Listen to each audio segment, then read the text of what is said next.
2014 সালের 8 March Malaysia এয়ারলাইন্সের একটি বোয়িং 777 কুয়ালালামপুর থেকে বেইজিংয়ের উদ্দেশ্যে রওনা দিলেন।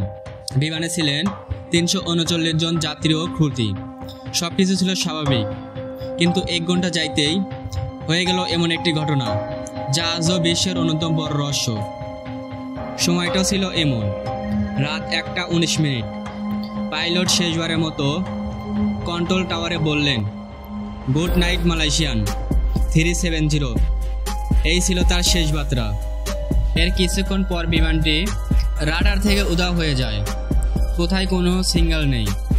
ধারণা করা হয় স্যাটেলাইট তথ্য বিশ্লেষণ করে দেখা যায় বিমানটি 6 ঘন্টা পরে সাউথ ইন্ডিয়ান ওশান, দক্ষিণ ভারত মহাসাগর এর দিকে উড়ে গেছে। কিন্তু কেন, কোথায় যাচ্ছিল সেটা তা এখনও জানা যায়নি। তদন্ত এবং অনুসন্ধান।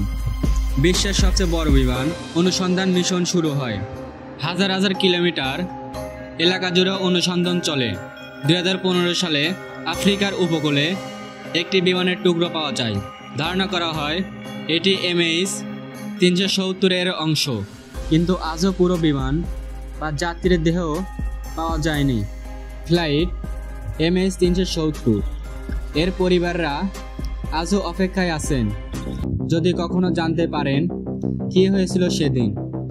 এটা শুধু একটি ঘটনা নয়, অমীমাংসিত রহস্য যা বিশ্বের ইতিহাসের চিরকাল রয়ে যাবে।